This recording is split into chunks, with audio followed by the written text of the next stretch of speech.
how did this come to pass? Well, it all began at a very special birthday party for a very special young lady. Surprise! What is all this? It's your birthday, Kinsey. So? You've never been to a birthday party? No. Oh, like not even growing up? I went to the School of the Americas since kindergarten. We didn't really do birthday parties. But you celebrated Christmas? I don't have to explain myself to you. Oh, Kinsey, this is going to be so much fun. Zinjai made a cake. Jane Austen is here. We'll play some games.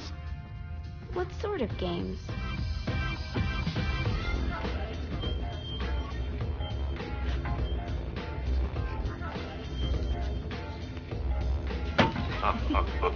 So you celebrate birthdays by trafficking with spirits? It's spooky and fun. It's a bunch of letters. It's tradition. Every slumber party has to involve a spirit board. Slumber party? How's it work? We ask it a question, and the spirit of the board will reveal the answer. How? Yeah, someone pushes the pointy thing to wherever they want. Wait. Can we go back to you and your slumber parties? No time. All right. Everyone put their hands on the cursor. Cursor. I feel the magic already. All right. Will the President/God Emperor for life ever choose a partner to reign alongside them? No. Ooh, someone's getting married. Shut up, Matt. Who will tame the president's wild heart? What are you guys trying to spell? I'm not moving it. That's the spirit, Kinsey. I'm serious. I'm not moving it either. Neither am I. Jezebel? Who the fuck is...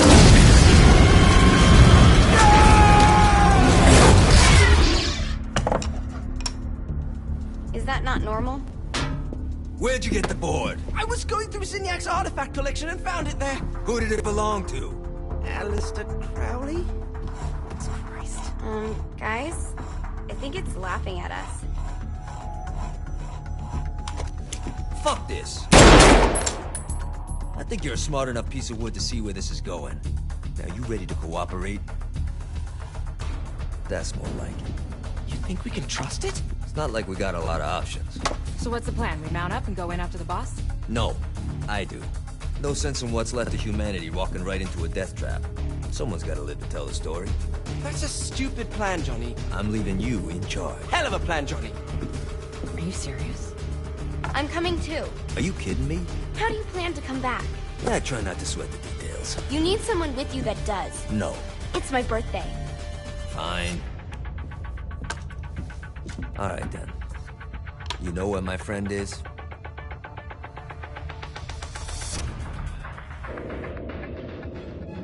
True to its word, the spirit board opened up another portal and sent Johnny and Kinsey screaming into hell.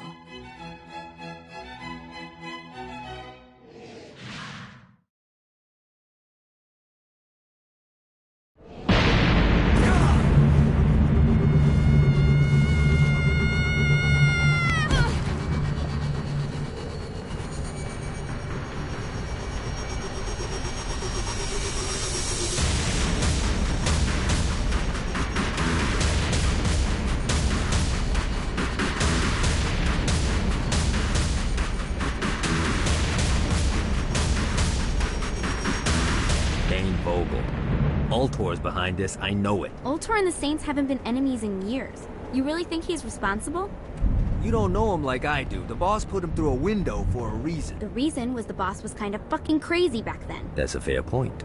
You know how much easier this would be if we just found a car? You know how much easier this would be if you just gave me a second?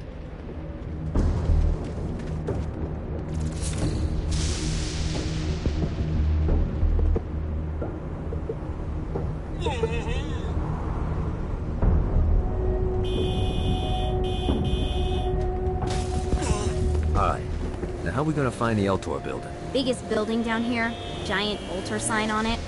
I don't think this is a problem. I'll buy that.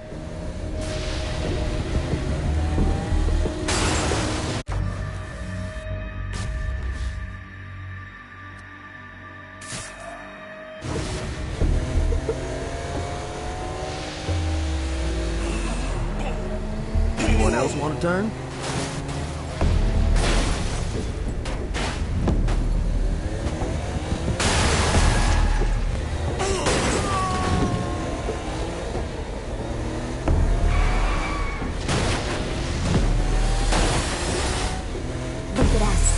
Kinsey Kensington and Johnny Gat driving together on a birthday adventure. Are you always this excited? Generally, I'm a misanthrope. I get it.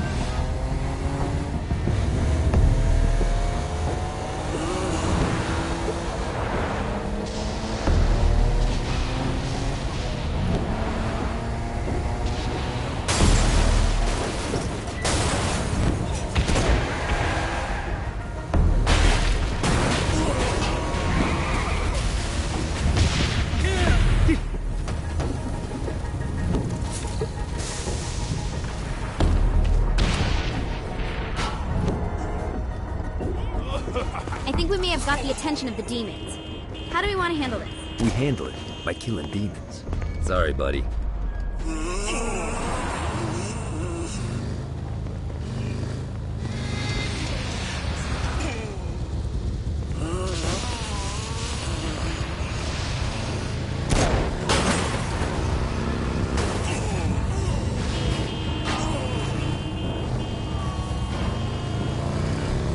Easy.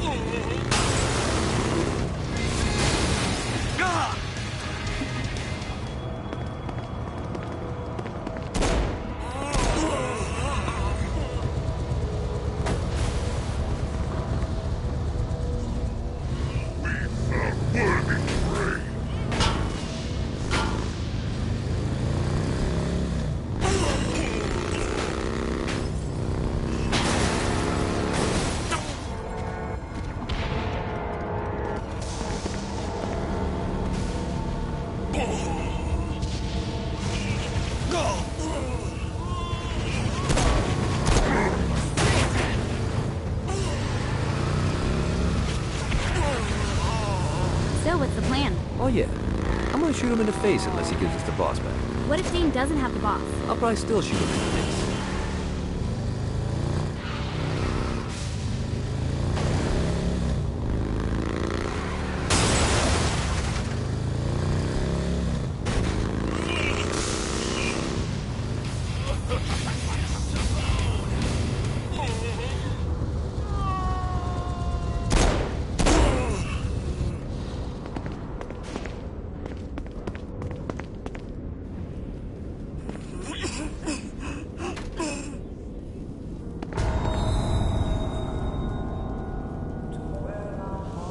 Welcome to hell. Shouldn't you have a receptionist? Such is the plight of eternal damnation. I have a feeling you didn't come here to catch up. Let's talk in my office.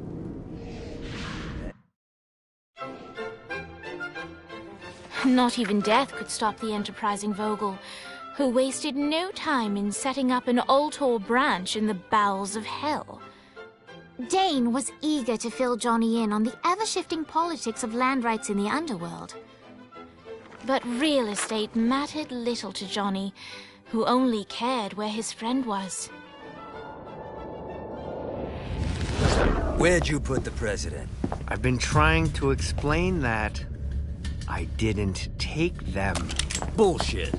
You expect me to believe you just happened to be the first thing we see in hell? Maybe it's just me, but your thank you sounds more like an accusation. That's probably because he plans to kill you. Okay. I get the trust issues. Can I show you something? The pieces all came together. The president had caused more chaos and destruction than any other in human history. It was only natural that Satan would want them to marry his daughter. They needed a plan, and Johnny had one. I'm gonna shoot the devil in the face. I think you might be skipping some details. No, I said in the face. I like the commitment, but you gotta find a way to get close enough to him in the first place. When's the wedding? I'll just show up and then you'll shoot him in the face. Sorry, but it's a little more complicated than that. These things are tied to the soul. You won't be able to enter without one. So how do we get one? You get his attention. I know some places that are of particular value to the father of the bride. You hit those, you'll get your shot. Wait, why would Satan give out an invitation for destroying his stuff? Oh, he won't, but it should piss him off enough to get him to attack Johnny personally. Either the devil kills Gat and Ultor gets the construction contracts to rebuild what was destroyed, or Johnny kills Satan and I'll have to pay less taxes. It's pretty win-win. That's why you're helping us? To make more money in hell? Hell's what you make of it, sweetie. Works for me. What you got? All right. Satan had entrusted the day-to-day running of hell to 5 archdukes, and Dane knew how to find them all. But beyond that, not everyone in hell was content to go along with Satan's status quo. There were others who shared Dane's ambition for power, and the Ultor mogul knew that the key to unseating Satan lay in gaining their aid. But before Johnny set out to wage war against the Prince of Darkness, Dane had one final gift, an artifact that he had spent fortunes on. Lucifer's cracked halo. This holy relic granted Johnny the majestic wings of the Morning Star. However, he still needed help in learning how to use them.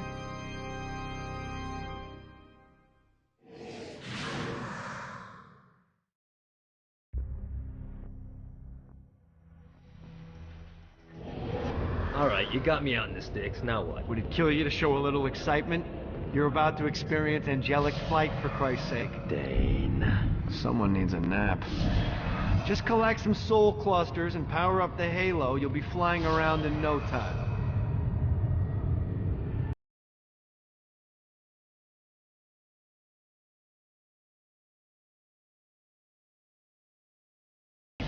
Now you should have...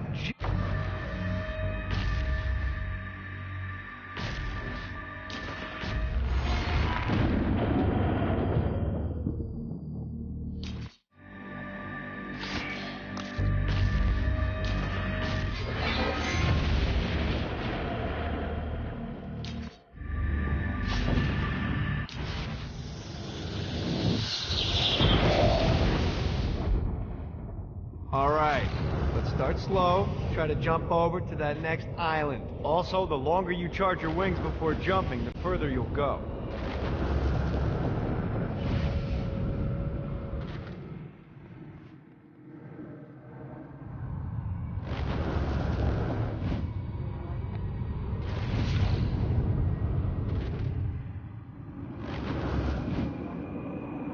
Hey, didn't fuck it up. Good job. Now get up that cliff. Don't worry. If something looks too high, just keep on jumping. Now it's time to fly. You heard of crawling before walking? Well, in this case, you need to jump before you can fly. Launch yourself in the air with a jump, and then hold your wings out to glide to that next island. I put out some orbs to show you the path. Damn it.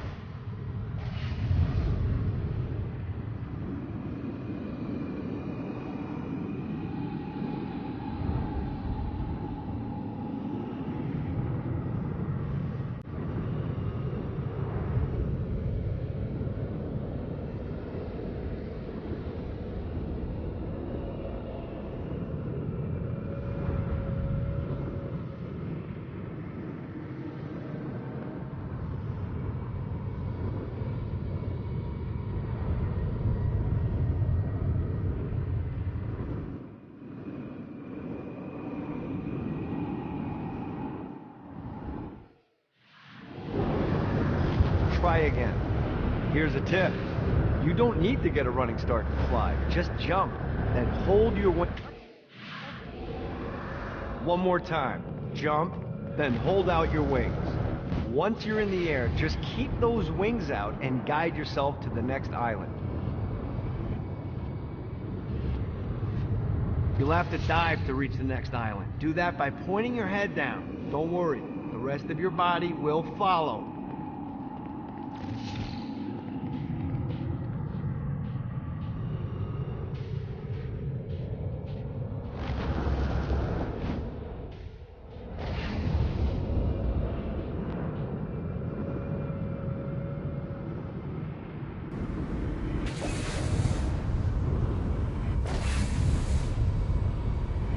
I put a shiny flap orb out in front of you. Collect the orb, and your wings will flap to gain speed.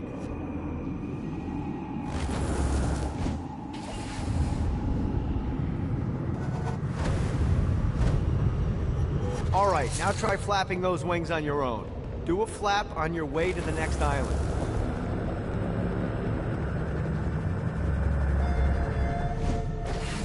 see what these things can do.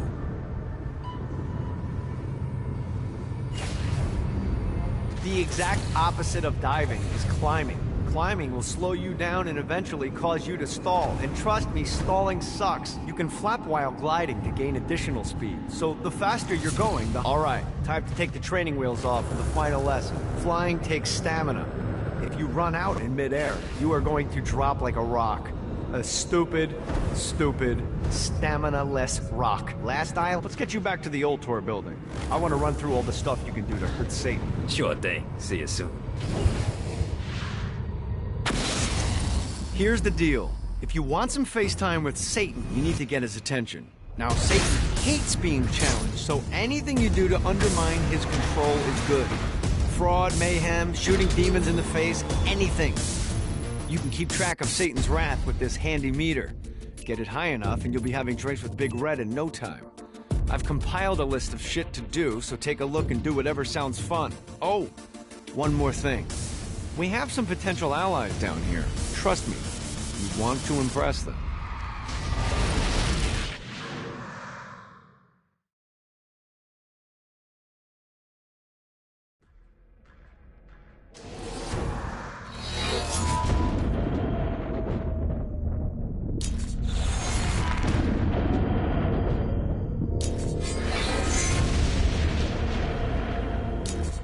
Ghost bus.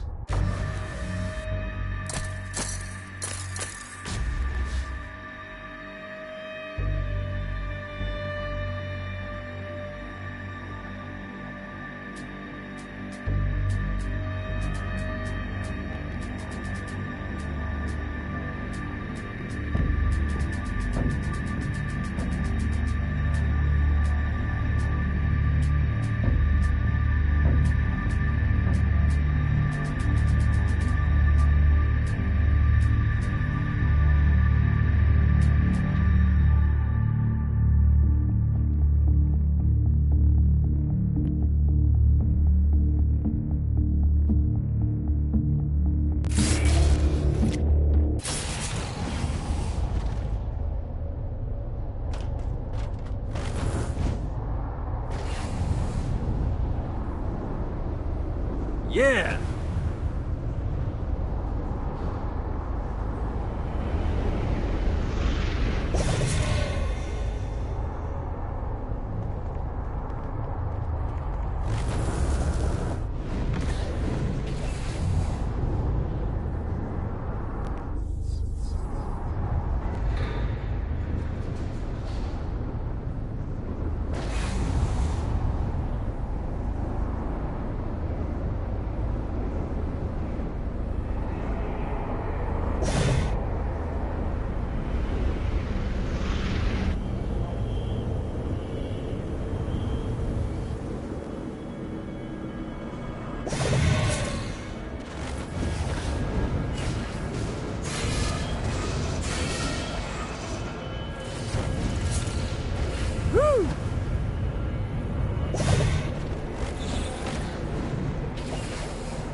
Abandoned ship!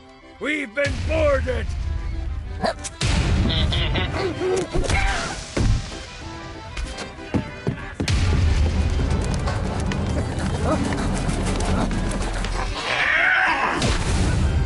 Get these damn things off my ship! Who's laughing now?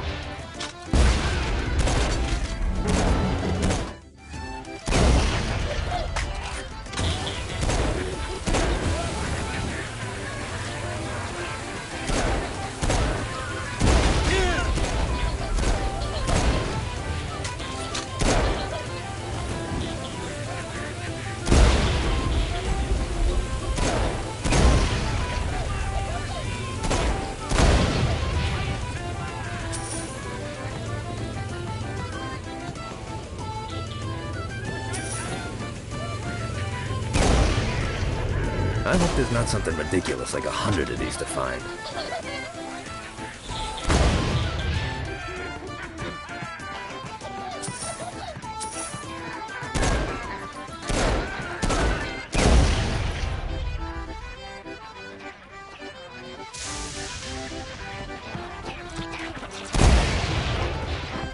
I got a bit of treasure in that chest over there. The weapon you find inside may help with our little imp problem.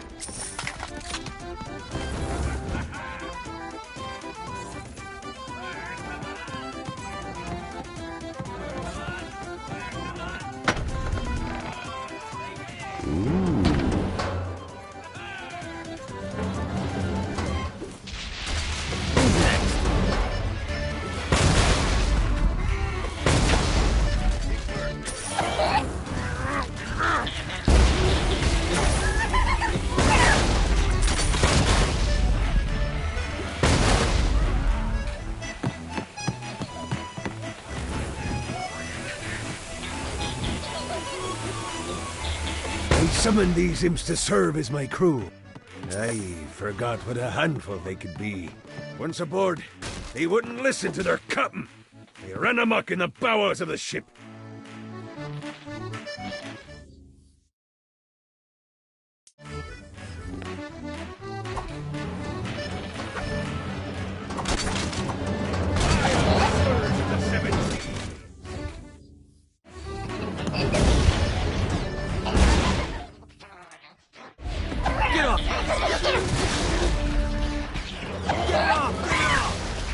Good God, they're swarming me!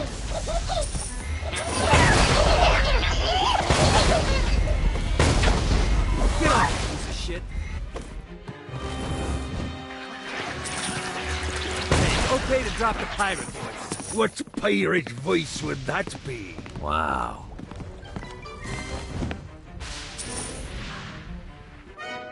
Zinyak's destruction of Earth had a profound impact on the afterlife.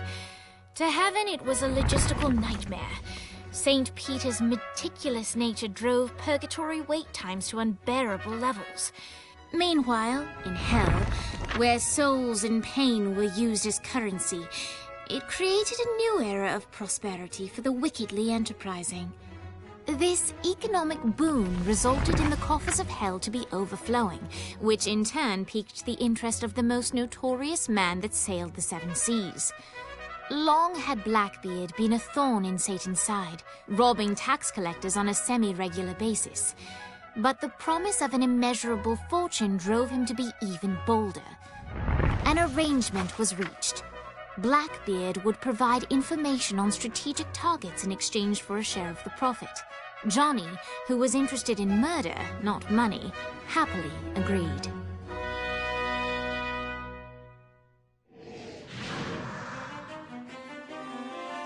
Grant ye the ability to summon my crew whenever they're needed.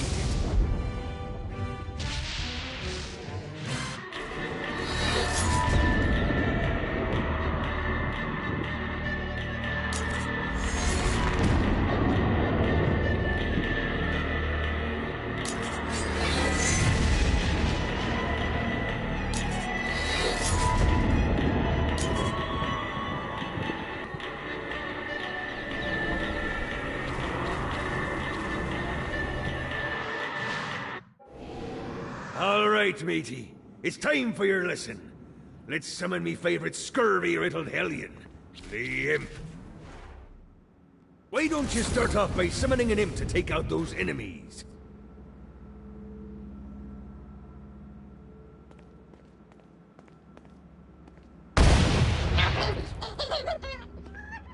There you go, matey. Now take down the other demon. Those little inkle biters are vicious. Now let's practice your aim. Take down the demons on the islands.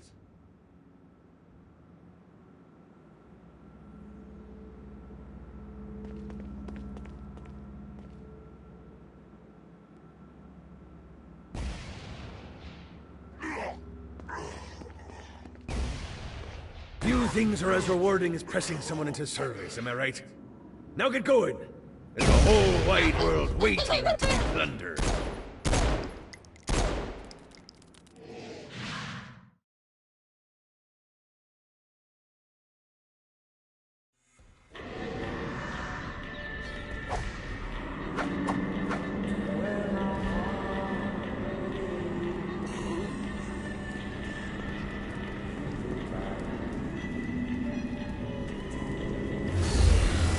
Don't mind if I do.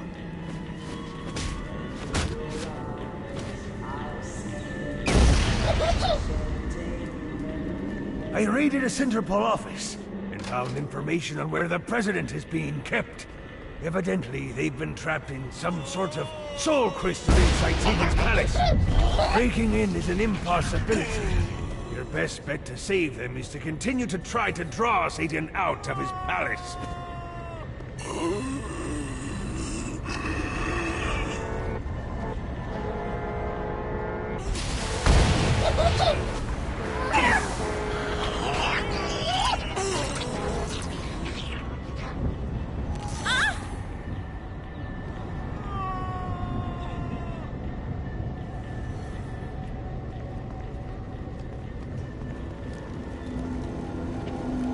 A Damsel's Orientation Guide, Chapter 1.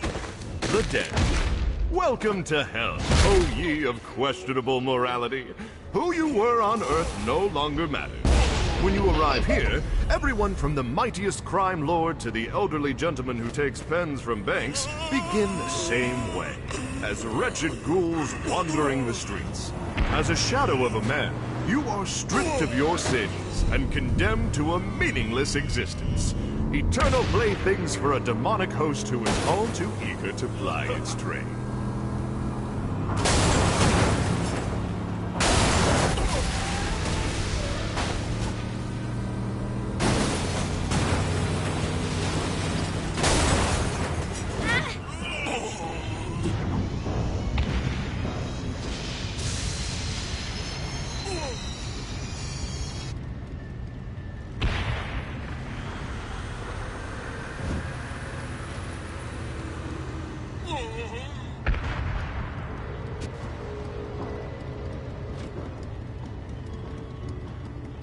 Nice bike.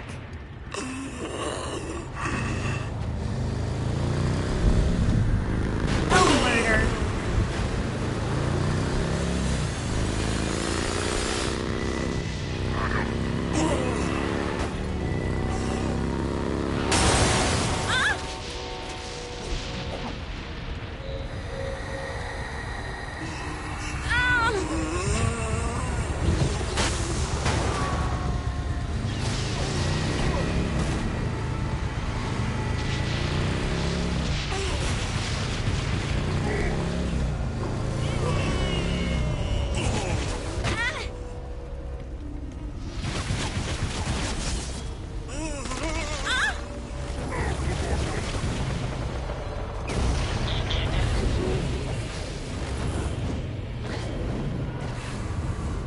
Uh-oh. Oh boy. This is bad. I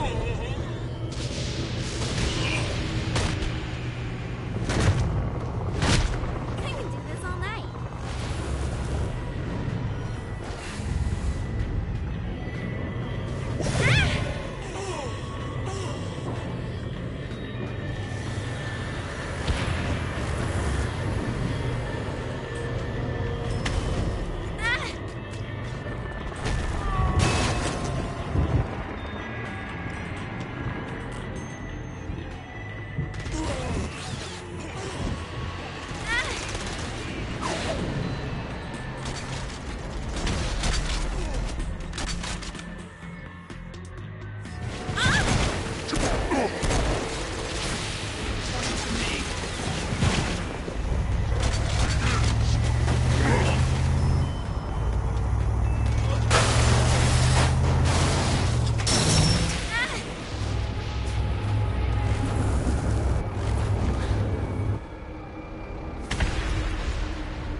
So much better than therapy.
Lights up. William Shakespeare, humanity's greatest playwright, and hell's most diabolical purveyor of entertainment, looks on as a brave mortal on an Orphean quest enters.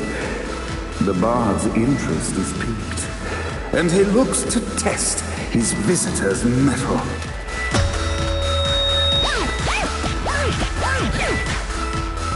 The masked tragedies were used to enemies cowering as they approached, but soon they realized that they faced a foe with courage and nobility, traits uncommon in the fires of perdition.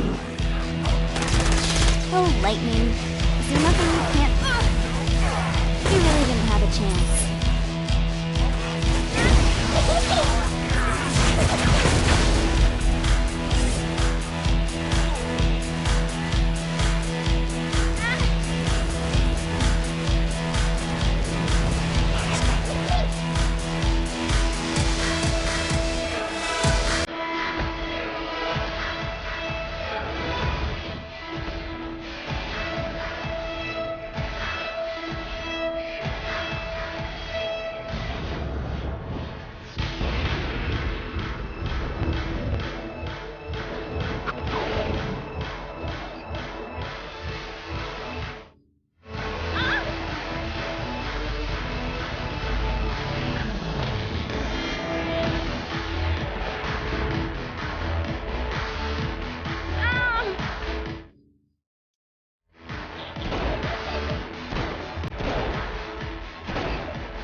The inciting incident resolved. The time had come for rising action.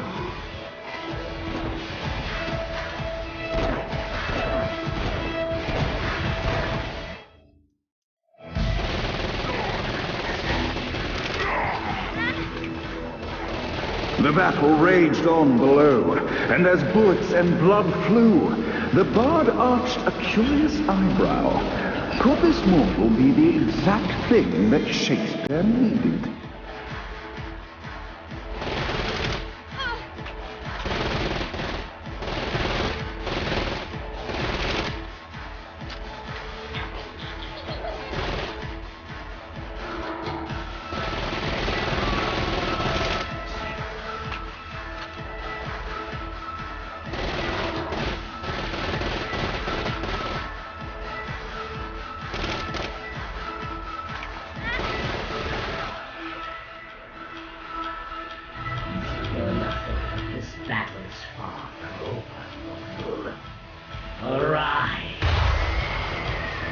And now, Act 3!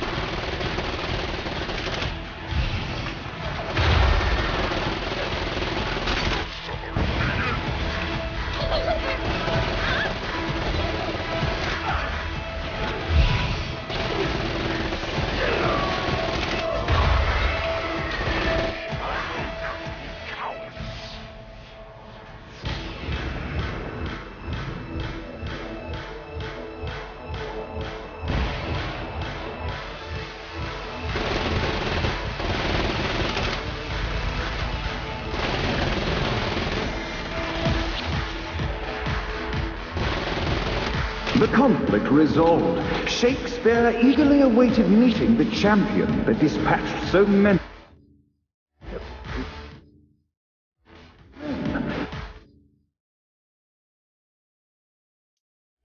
Undoubtedly, they were here for the bard's aid. And while happy endings were not a thing found in hell, Shakespeare always had a soft spot for comedy. In the land of the living, William Shakespeare is regarded as one of the most prolific playwrights of all time. However, to the denizens of hell, the bard is seen in a far different light. After selling his soul for fame and adoration, Shakespeare served in hell as Satan's spy master general. In doing his duty, Shakespeare would punish the souls he was investigating by forcing them to perform in grotesque passion plays for Satan's amusement. But in a Twelfth Night-esque twist, Shakespeare found himself living a double life. While he projected an image of cruelty, his heart was as soft as Jezebel's. In secret, he would tutor her on the classics and act out the works of his mortal days. When Satan found out, he cast Shakespeare out of the palace, believing that the poet would be tormented by the populace of hell, far out of Jezebel's sight. But Satan had not counted on the bard's cunning.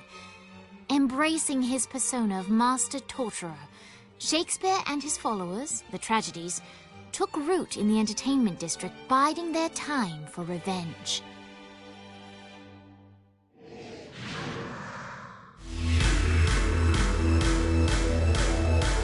And so Shakespeare called forth the Deus Ex Machina to bestow our protagonist with the arcane power of Force Stomp.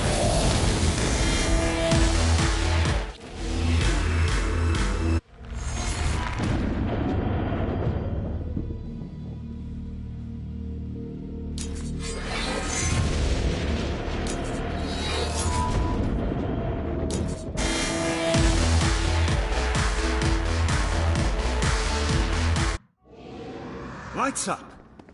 The mortal stands in the training grounds, eager to try out his new Force Stomp power on the group of demons in front of them.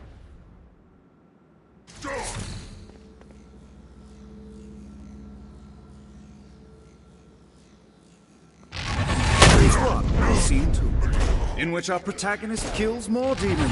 Force Act 2, in which our protagonist is greeted by foul imps.